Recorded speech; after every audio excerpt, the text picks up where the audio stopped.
Hello everyone and welcome back to our YouTube channel. I'm Bee and with my partner Theo we're the Indie Projects. Over a year ago now we converted this van and moved into it, and since then we've travelled over 16 countries, 12,000 miles, and decided what does and does not work in this van conversion. So we've got 5 things that we're going to talk to you guys about today that we really would change in our van conversion. I'd also like to say thank you to Squarespace for sponsoring today's video, and Theo's in the back sorting out some of the stuff that we've got with us. So I'm just having a little spring clean in the garage area at the back of our van, because when we ship the van to Canada we want to make sure that we're not shipping random stuff that we don't need. And some of the stuff that I found in this box that we've been carrying around with us all the way through Scandinavia for the last 6 months is just pointless. But before we go into that, thank you so much to you guys. You're so kind. On our last video, all about shipping our van to North America and if we should sell the van, you guys had so many valid points and you emailed us, you commented, and you sent so much support to us, and we feel so welcome now to go and travel in North America, and we can't wait to meet you guys. We're definitely going to do some meetups, so we're very excited about that. And this is a big plastic box with lots of stuff that shouldn't be in the back of the van. First of all, I'm sure B will disagree with this one, but we got a bauble. I mean, one bauble. It's Christmas! I know it's Christmas. Well, it's not Christmas anymore, it's the New Year. But I just don't think we need this, so that's gonna have to go. And then B's lovely Mexican mirror that she got from New York, but we just haven't found the right place to put it in the van. So it's been sitting in this box for like 6 months doing nothing, maybe a year. A year. One of the things that you would imagine that we would have used quite a lot, and I thought we would use it, that's why I purchased them.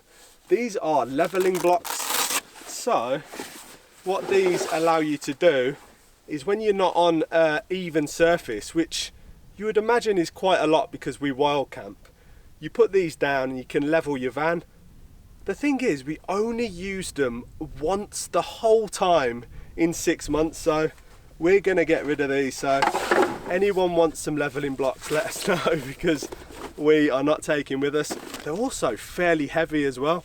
So yes, this video is called 5 things we would change about our van conversion, but I've got to be honest, we did struggle to find 5 things that we would change, because me and Theo were super lucky in that before we did our van conversion, we'd spent the past few years hanging out with loads of people who had converted their own vans, so we got to learn from their mistakes, which meant that we didn't commit to the same mistakes that they did. But that doesn't mean that we're perfect, and that doesn't mean that we didn't make mistakes. And we have got 5 things we'd change. They're not in any particular order, but number 1 is carpet.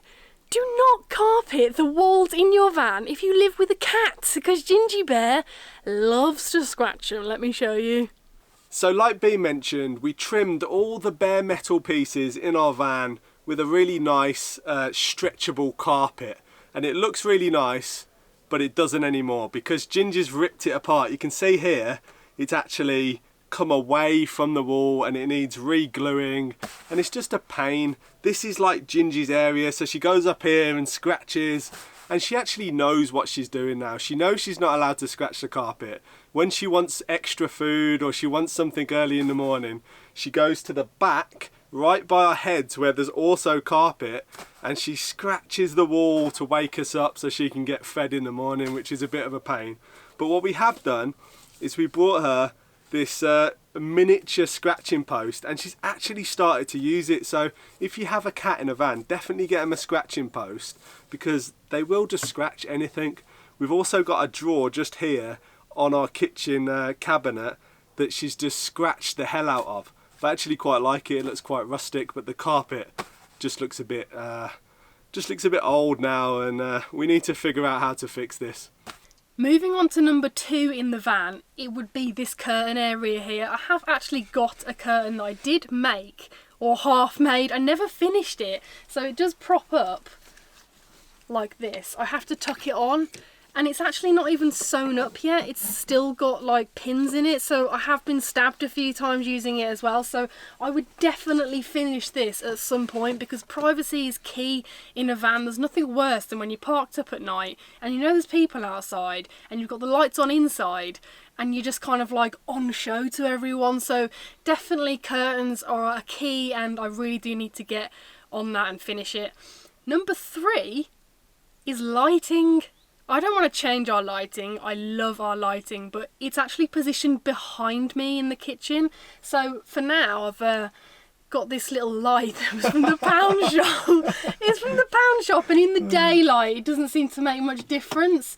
But trust me, when it illuminates up there, it bounces back down into the kitchen, and it does make a big difference. So thinking about that, and I know Nicola's going to be watching this saying, what did I say? Yes, you were correct. We are going to eventually, I'd like to add an LED strip up here that's hidden away that reflects the light down into the kitchen so I can actually see what I am cooking.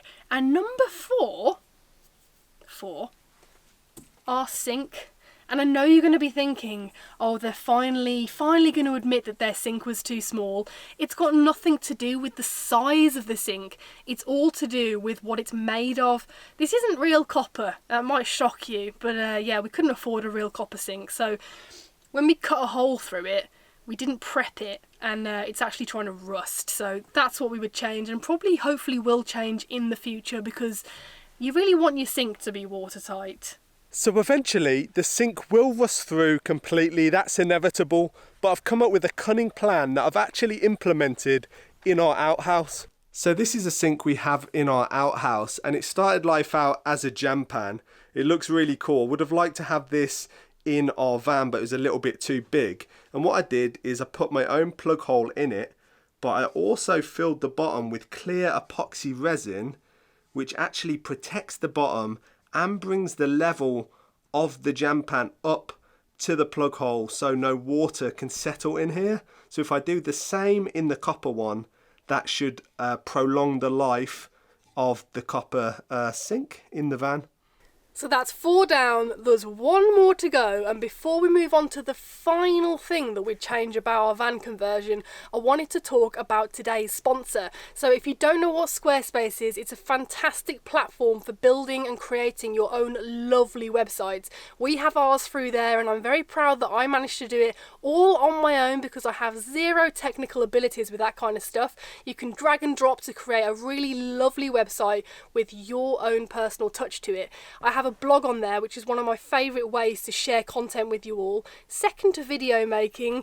And if you want to check that out, actually, we've got a blog post called 5 Hacks to Create a Dream Van Conversion, which is very useful if you're doing a van conversion yourself. So I love the blogging tools that they have on Squarespace, and if you want to give it a go, you can have a 14-day free trial and 10% off your first purchase of a website or a domain with Squarespace if you head to squarespace.com/indieprojects. So we've made it full circle and we're back at the back of the van, and last but not least is all to do with our heating. And we spent a lot of time sitting down with Webasto figuring out how we wanted our heating, because we go to some very cold places, as you saw from our Arctic trip that we just came back from, and we wanted it to be bulletproof. So what we did is we ran heating ducts all the way into different areas so we could isolate some areas but keep others warm. So we have heating that goes actually into the garage area to stop the bed from going mouldy, the mattress, and to stop all of the stuff underneath the bed getting cold, because from previous vans that we've had, that's a place that gets really damp. We also have heating that goes into our living area. And last but not least, we have heating that comes into our bedroom. So when it is really cold, we have a heat source that's right next to us. The only problem is I installed the ducting for that and decided where it was going to go. So it's completely my fault. It was at the end of the build. I think I was quite tired, and I actually put it in one of the cupboard areas, which is just silly, because once you fill the cupboard up, the air doesn't have enough room to circulate and actually come out. So we either can't put anything in that cupboard, or the air just doesn't come out. So I'm going to actually move that piece of ducting to here. It's perfect because there's probably about 10 inches of space, so there's more than enough room for the heat to circulate around the back of the bedroom area and for us to stay nice and toasty warm. I'm really glad that we actually filmed this video because it's given us a lot of thought into things that we would change about the van. It was a really interesting process, just sitting down with Bee and going through some of the things that just maybe annoy us just a little bit and we want to get sorted before we ship the van to Canada. And the clock is ticking, we will be going so soon, so make sure you hit that notification button so you don't miss our future videos, and we will see you on the next one.